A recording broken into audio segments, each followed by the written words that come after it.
નમસ્કાર વિદ્યાર્થી મિત્રો, મારી યુટ્યુબ ચેનલમાં બધા જ વિદ્યાર્થી મિત્રોનું સ્વાગત છે।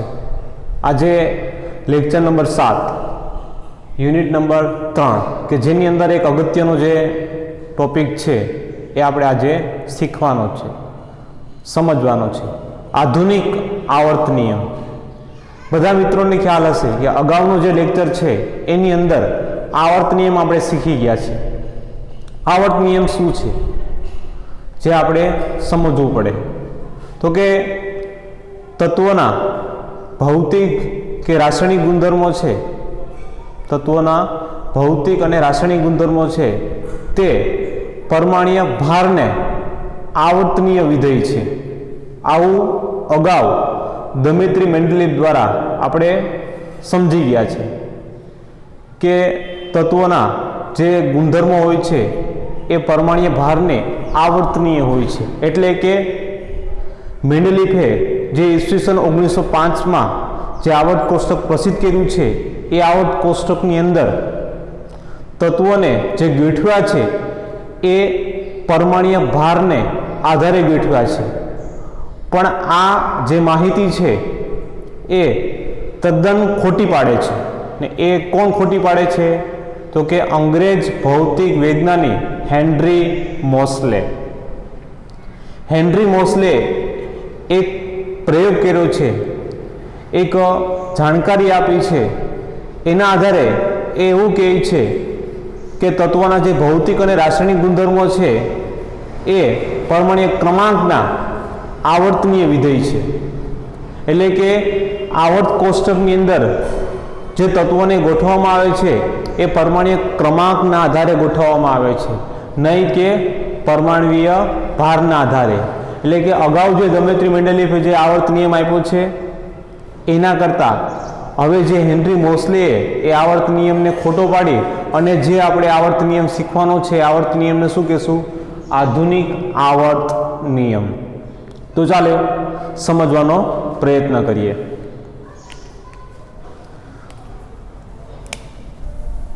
સૌપ્રથમ અહીં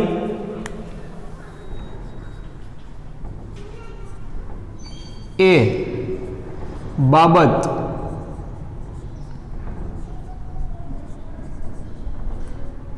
નોંધવા જેવી છે કે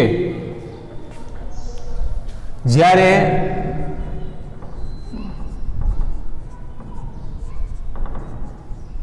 મેન્ડેલીવે તેમનું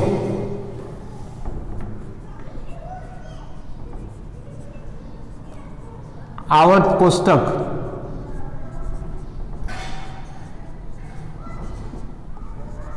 વિકસાવ્યું ત્યારે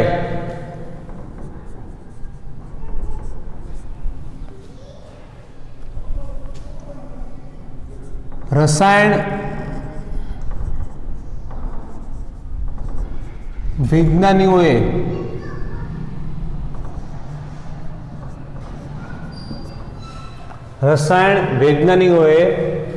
પરમાણુના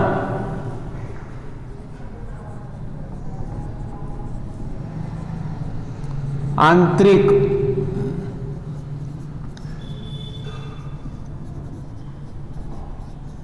બંધારણ વિશે જાણકારી નહોતી। અહીં એ બાબત નોંધવા જેવી છે કે જ્યારે મેન્ડેલીવે તેમનું આવર્ત કોષ્ટક વિકસાવ્યું, એટલે ક્યારે વિકસાવ્યું હતું? ઈસવીસન 1905માં।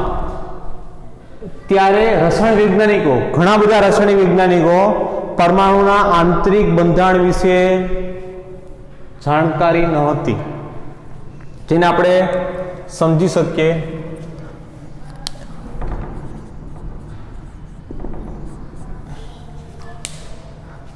આપણી પાસે એક પરમાણુ છે,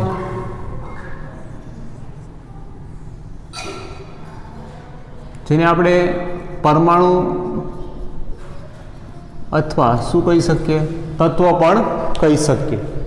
તો આ જે પરમાણુ છે એ પરમાણુની અંદર જે આંતરિક બંધારણ છે, પરમાણુનું જે આંતરિક એટલે કે જે અંદરનું બંધારણ છે એ પરમાણુ અંદર છે એ કેવો છે, પરમાણુની અંદર જે છે કેટલા કણો છે, કેવું એનું બંધારણ છે, એવી જાણકારી રસાયણ વૈજ્ઞાનિકોને એ સમયમાં નહોતી। ક્યારે નહોતી? તો કે જ્યારે મેન્ડેલિફે ઈસવીસન 1905ની અંદર જે આવર્ત કોષ્ટક વિકસાવ્યું છે ત્યારે ઘણા બધા રસાયણ વૈજ્ઞાનિકોને પરમાણુની અંદરનું જે આંતરિક બંધારણ છે એ આંતરિક બંધારણ કેવું છે એની કોઈ પણ પ્રકારની જાણકારી નહોતી। હવે આપણે આગળ સમજીએ।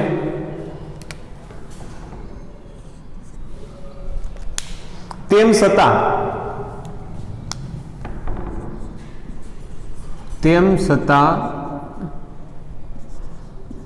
20મી સદીની શરૂઆતમાં અપરમાણવીય કણો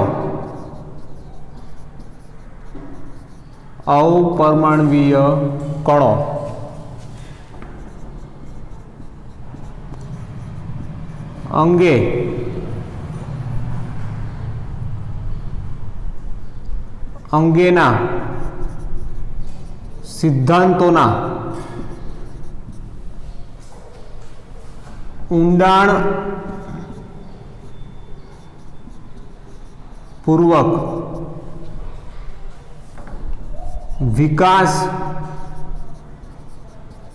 થયાની સાક્ષી પૂરે છે।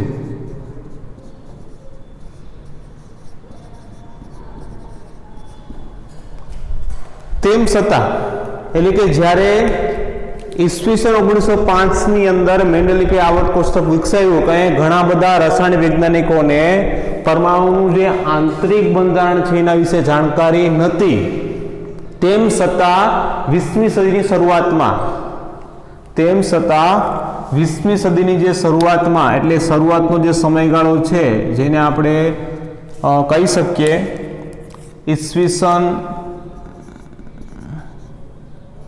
1901 થી લઈ અને 1935 વર્ષ સુધીનો જે આ સમયગાળો છે ઈસવીસન 1901 એટલે 1900 જે છે એ 19 સદી પૂરી થઈ ગઈ। 1900 ને માથે એક વર્ષથી લઈને 35 વર્ષ એટલે 20મી સદીની જે શરૂઆત છે એ શરૂઆતમાં અપરમાણવીય જે કણો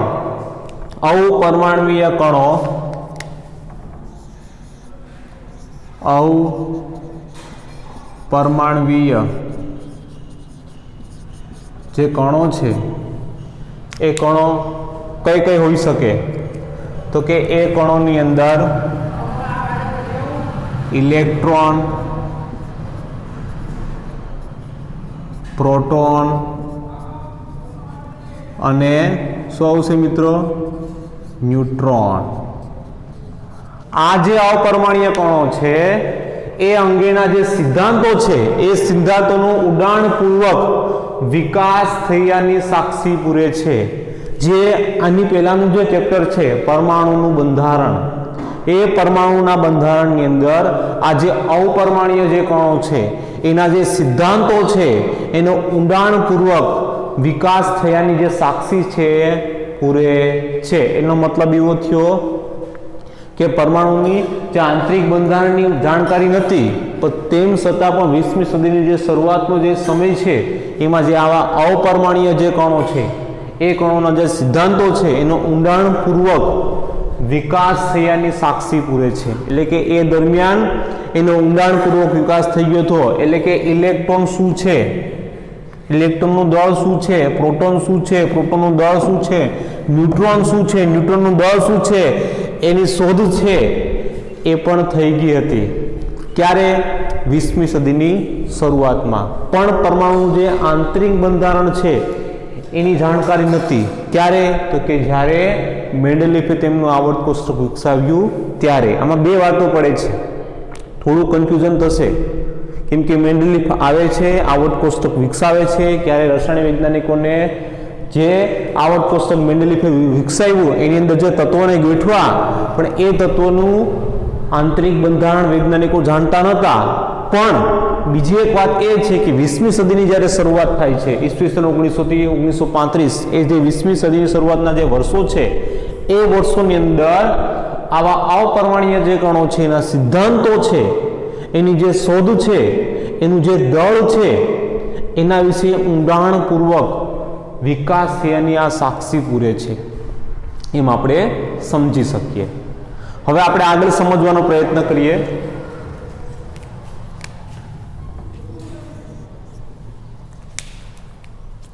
ઈસવીસન 1913 અંગ્રેજ ભૌતિક વિજ્ઞાની હેનરી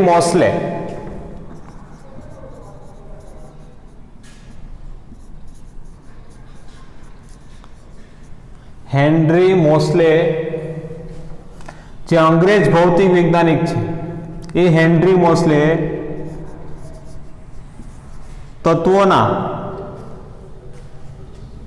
તત્વોના ક્ષ-કિરણ વર્ણપટની લાક્ષણિકતામાં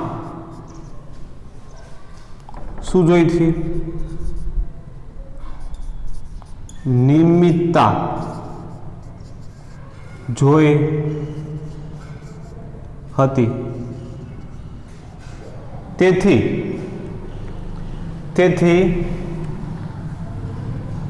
√v જ્યાં v ઉત્સર્જિત ક્ષ-કિરણોની શું બતાવે છે મિત્રો? આવૃત્તિ છે. શું બતાવે છે? આવૃત્તિ છે. તેથી √v જ્યાં v ઉત્સર્જિત ક્ષ-કિરણોની આવૃત્તિ છે, એના વિરુદ્ધ તમે આમ પણ કહી શકો, એના વિરુદ્ધ પરમાણ્વીય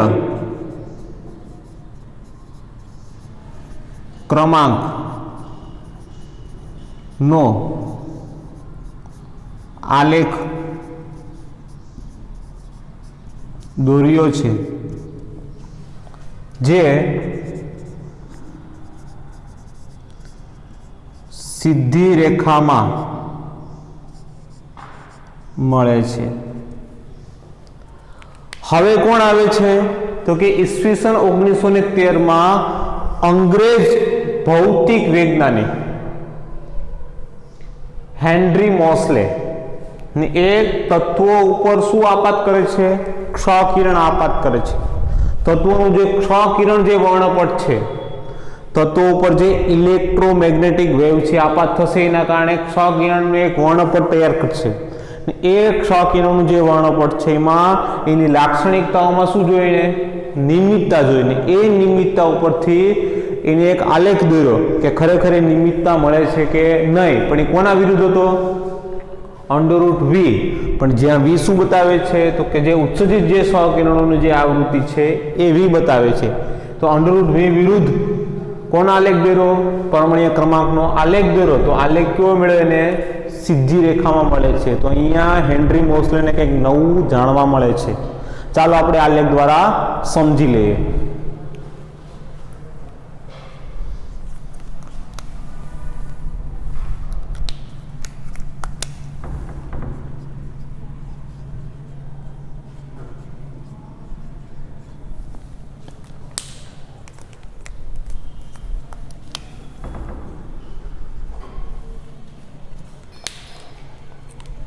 તો આલેખ જે છે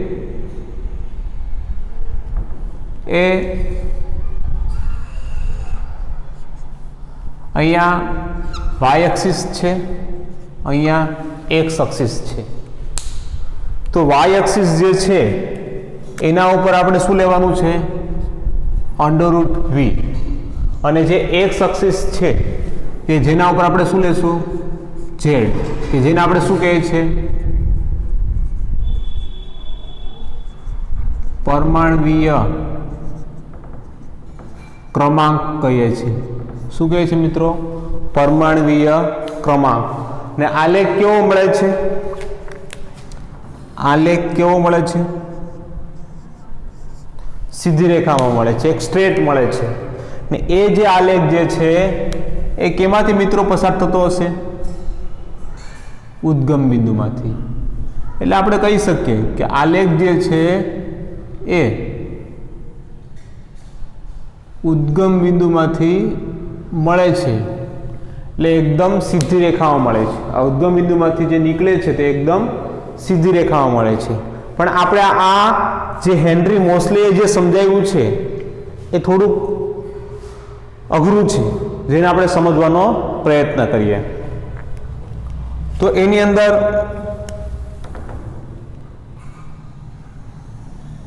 ખાસ સમજો. અહીંયા આપણે જે સમજીએ છીએ એ માત્ર કોના માટે છે? સમજણ માટે છે.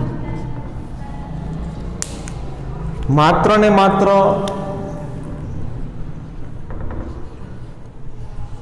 સમજણ માટે છે.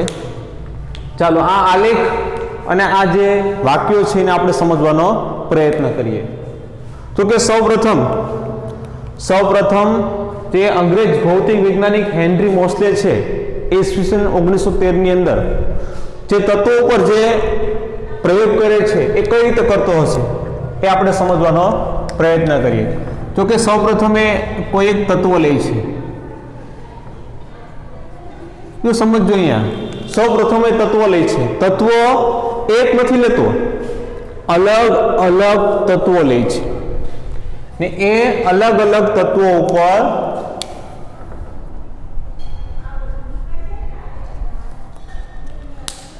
શું આપાત કરે છે?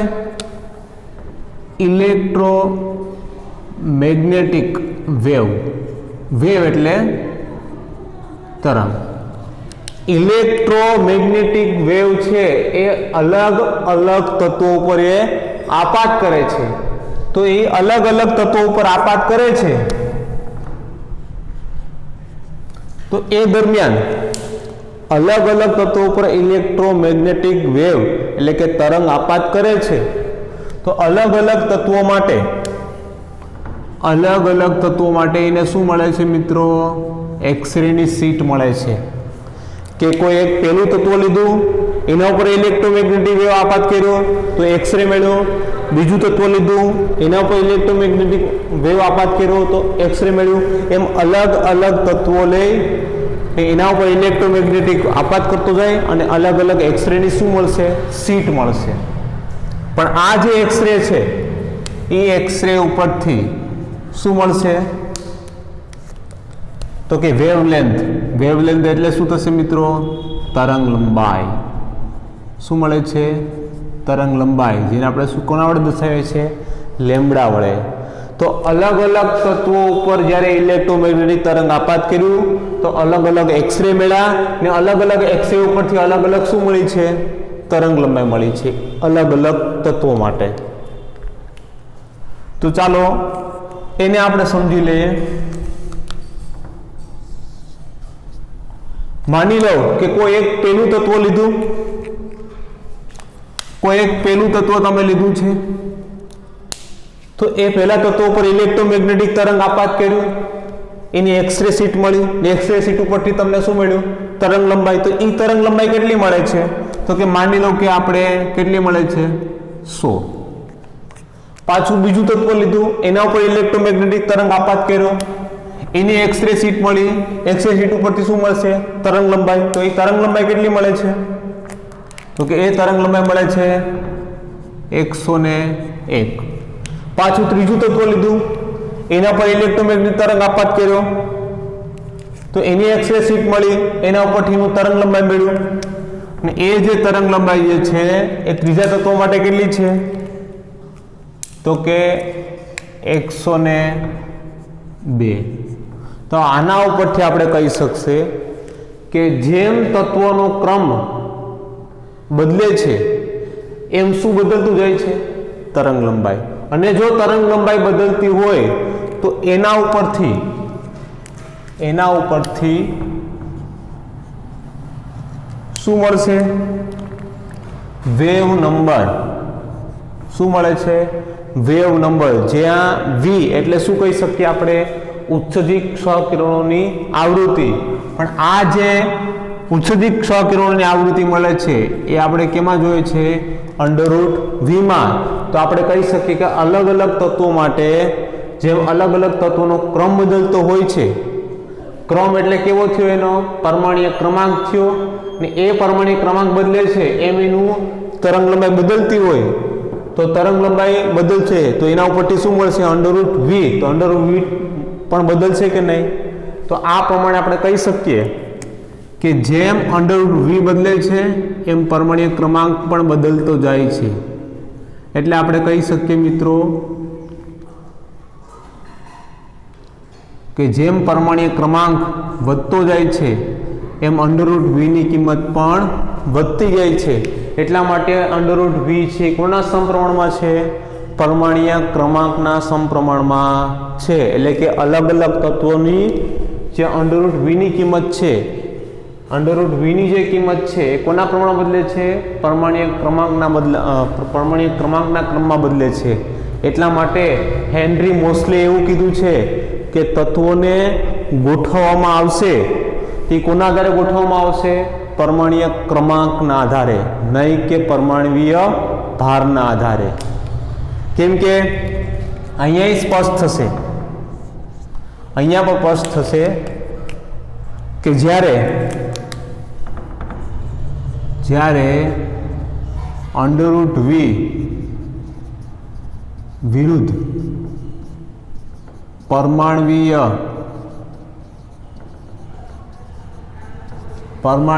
ભારનો આલેખ સીધી રેખામાં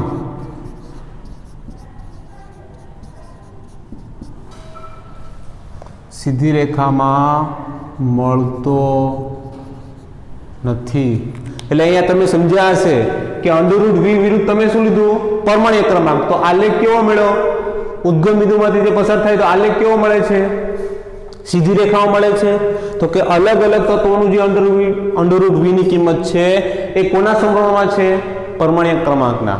જો પરમાણ્વીય ક્રમાંકને બદલે તમે શું લઈ લો તો સમજો પરમાણ્વીય ક્રમાંકને બદલે તમે શું લઈ લો અહીંયા પરમાણ્વીય ભાર લઈ લો તો આલેખ સીધી રેખામાં મળશે. આલેખ સીધી રેખામાં મળતો નથી. તો એના ઉપરથી આપણે કહી શકીએ કે અલગ અલગ જે તત્વોનો જે ક્રમ છે એ પરમાણ્વીય ક્રમાંકના સમપ્રમાણમાં છે.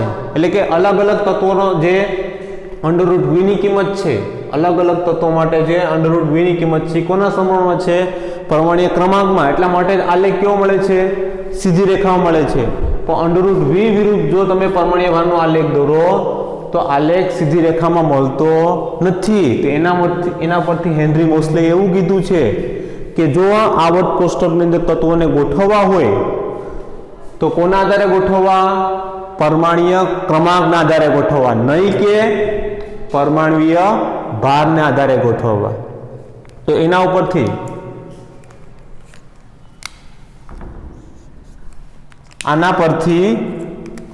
આના પરથી મોસ્લે દર્શાવ્યું કે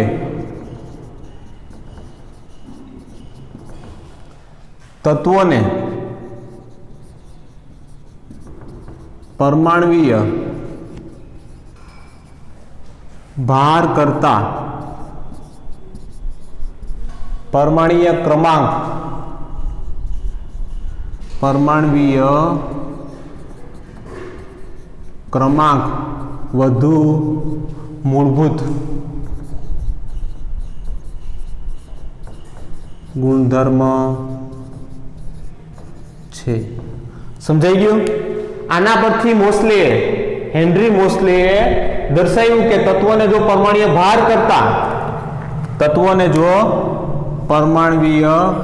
કરતા પરમાણ્વીય ક્રમાંક જે છે એ વધુ મૂળભૂત ગુણધર્મ છે। શું કામ?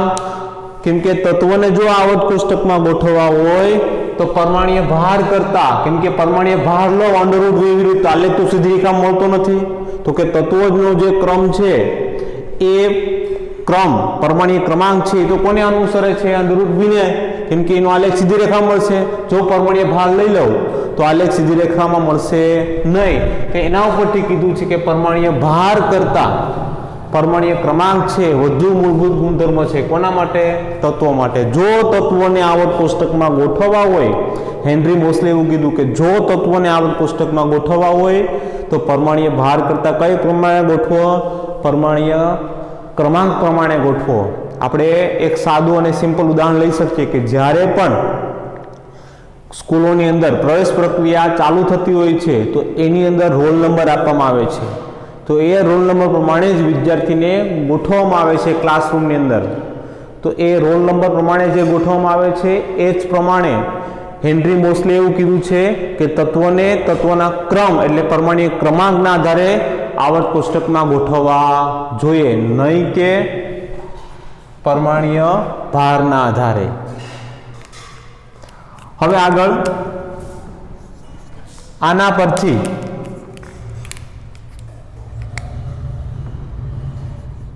આના આધારે મેન્ડેલિફે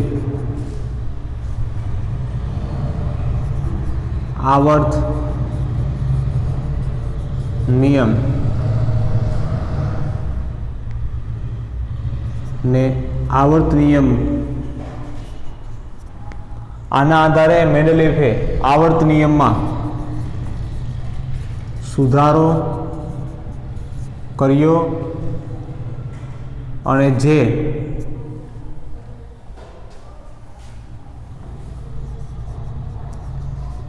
આવર્ત નિયમ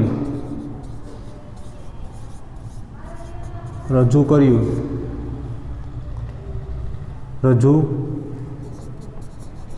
કર્યું જેને આધુનિક આવર્ત નિયમ કહે છે। હવે હેનરી મોસ્લેએ આ વસ્તુ કીધી કે તત્વોને જો ગોઠવવા હોય તો પરમાણ્વીય ક્રમાંકના આધારે ગોઠવો, નહીં કે પરમાણ્વીય ભારના આધારે। એટલે મેન્ડેલિફને ખબર પડી ગઈ કે આવર્ત નિયમનો જે સુધારો કર્યો અહીંયા પછી એને ખબર પડી ગઈ કે પરમાણ્વીય ભાર કરતા કોના આધારે ગોઠવવો જોઈએ તત્વોને? આવર્ત કોષ્ટકમાં પરમાણ્વીય ક્રમાંકના આધારે। એટલે મેન્ડેલિફે આવર્ત નિયમમાં શું કરી નાખ્યું મિત્રો? સુધારો કર્યો, અને જે આવર્ત નિયમ અહીંયા રજૂ કર્યું એ આવર્ત નિયમ કોના આધારે ઓળખાય છે? તો કે આધુનિક આવર્ત નિયમથી ઓળખાય છે। જે આધુનિક આવર્ત નિયમ આપણે સમજવાનો છે એ આધુનિક આવર્ત નિયમથી ઓળખાય છે, કેમ કે મેન્ડેલિફે જે આવર્ત નિયમ આપ્યો છે એ કોના આધારે આપ્યો છે? પરમાણ્વીય ભારના આધારે। પણ હેનરી મોસ્લે એની ભૂલ સુધારી અને એને કીધું કે પરમાણ્વીય ભાર કરતા પણ વધુ મૂળભૂત ગુણધર્મ તત્વ કોને આપે છે? પરમાણ્વીય ક્રમાંકને આપે છે। કોને આપે છે? પરમાણ્વીય ક્રમાંકના આધારે। એટલે મેન્ડેલિફે આવર્ત નિયમ પોતાનો જે હતો કઈ હતો? તો કે તત્વોના જે ગુણધર્મો છે કોને આવર્તનીય હતા? પરમાણ્વીય ભારને આવર્તનીય વિધેયો હતા। પણ એના બદલે એ આવર્ત નિયમમાં સુધારો કર્યો અને જે આવર્ત નિયમ રજૂ કરે છે હમણાં જે રજૂ કરશે આવર્ત નિયમ, એ આવર્ત નિયમને શું કહેશું આપણે? આધુનિક આવર્ત નિયમ કહે છે।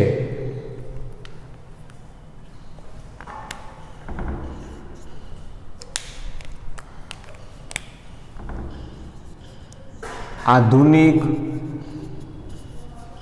આવર્ત નિયમ નીચે પ્રમાણે રજૂ કરી શકાય।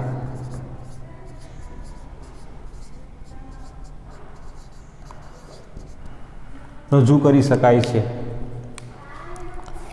એમાં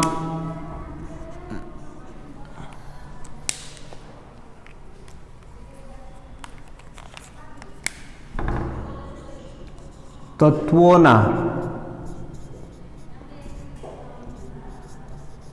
ભૌતિક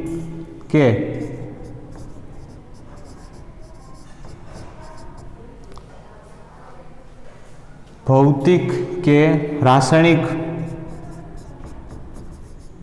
ગુણધર્મો તે પરમાણ્વીય ક્રમાંકને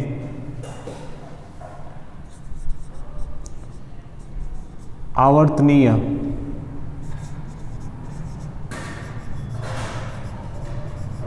વિધેયો છે। તત્વોના ભૌતિક કે રાસાયણિક ગુણધર્મો છે તે પરમાણ્વીય ક્રમાંકના આવર્તનીય વિધેયો છે। તો આનો અર્થ એવો થશે કે તત્વોના જે ભૌતિક અને રાસાયણિક ગુણધર્મો છે, તત્વોને જે આવર્ત કોષ્ટકમાં ગોઠવવામાં આવે છે એ ખરેખર કોને આવર્તનીય છે? પરમાણ્વીય ક્રમાંકને આવર્તનીય છે। એટલા માટે આને શું કહેવામાં આવે છે? આધુનિક આવર્ત નિયમ। શું કહેવામાં આવે છે? આધુનિક આવર્ત નિયમ। આવર્ત નિયમ બે છે। પહેલો આવર્ત નિયમ તત્વના ભૌતિક રાસાયણિક ગુણધર્મો છે, અહીંયા પરમાણ્વીય ક્રમાંકને બદલે કોને અનુસરે છે? પરમાણ્વીય ભારને અનુસરે છે। પણ એ ખોટું છે। એ ધ્યાન કોણે દોર્યું છે? ભૌતિક વૈજ્ઞાનિક હેનરી મોસ્લેએ એ આલેખ દ્વારા એને સમજાવ્યું। એ સમજાણું મેન્ડેલિફને, એટલે મેન્ડેલિફે આવર્ત નિયમમાં શું કરી નાખ્યો? સુધારો કર્યો। ને જે સુધારો કર્યો છે એ નિયમને શું કહેવામાં આવે છે? આધુનિક આવર્ત નિયમ। ને આધુનિક આવર્ત નિયમ શું છે? તો કે તત્વના ભૌતિક હોય કે રાસાયણિક ગુણધર્મો હોય એ તે પરમાણ્વીય ક્રમાંકના આવર્તનીય વિધેયો છે। ટૂંકમાં આવર્ત કોષ્ટકમાં તત્વોને જો ગોઠવવા હોય તો પરમાણ્વીય ક્રમાંકના આધારે ગોઠવવા જોઈએ। ને એ મેન્ડેલિફે સુધારો કર્યો પોતાના આવર્ત નિયમમાં। હજુ એકવાર કે આધુનિક આવર્ત નિયમ જે છે એ આપણે કહી શકીએ કે એમાં અહીં એ બાબતો નોંધવા જેવી છે કે જ્યારે મેન્ડેલિફે તેમનું આવર્ત કોષ્ટક વિકસાવ્યું ત્યારે રસાયણ વૈજ્ઞાનિકોએ પરમાણુના આંતરિક બંધારણ વિશે જાણકારી નહોતી। તેમ છતાં પણ 20મી સદીની શરૂઆતમાં જે અપરમાણ્વીય જે કણો છે, ઇલેક્ટ્રોન, પ્રોટોન અને ન્યુટ્રોન, એ સિદ્ધાંતોનો ઊંડાણપૂર્વક વિકાસ થયાની સાક્ષી પૂરે છે। જ્યારે મેન્ડેલિફે પોતાનું આવર્ત કોષ્ટક વિકસાવ્યું ત્યારે રસાયણ વૈજ્ઞાનિકોને આંતરિક બંધારણ વિશે જાણકારી નથી, પણ જ્યારે 20મી સદીની જે શરૂઆત છે એ શરૂઆતની અંદર જે અપરમાણ્વીય કણો એટલે કે ઇલેક્ટ્રોન, પ્રોટોન અને ન્યુટ્રોન એનો ઊંડાણપૂર્વક વિકાસ થયાની સાક્ષી પૂરે છે। ત્યારબાદ કોણ આવે છે? ઈસવીસન 1913માં અંગ્રેજ ભૌતિક વૈજ્ઞાનિક હેનરી મોસ્લે ને એને તત્વોના જે ક્ષ-કિરણ જે વર્ણપટ છે એની લાક્ષણિકતા છે એમાં શું જોઈએ? નિયમિતતા જોઈએ। ને એ નિયમિતતા જોઈએ એટલા માટે જ આલેખ છે એ સીધી રેખામાં મળે છે। ને આલેખ કોના વિરુદ્ધ કોનો દોર્યો? તો કે √v। v શું બતાવે છે? ઉત્સર્જિત ક્ષ-કિરણોની આવૃત્તિ છે। તો √v વિરુદ્ધ કોનો આલેખ દોર્યો? પરમાણ્વીય ક્રમાંકનો આલેખ દોર્યો। તો આલેખ કયો મળ્યો? સીધી રેખા મળ્યો। ને એ આલેખ જે સીધી રેખામાં મળે છે એને આપણે સમજી ગયા, માત્ર સમજણ માટે છે। આ સમજી ગયા છે કે જેમ અલગ અલગ તત્વો હેનરી મોસ્લે લીધા, એના પર ઇલેક્ટ્રોમેગ્નેટિક વેવ એટલે કે તરંગ આપાત કર્યું, તો અલગ અલગ તત્વો માટે એક્સરે મેળવ્યું ને અલગ અલગ તત્વો માટે તરંગ લંબાઈ મળી। પણ જેમ તત્વોનો ક્રમ બદલતો ગયો એમ તરંગ લંબાઈ પણ શું થતી ગઈ?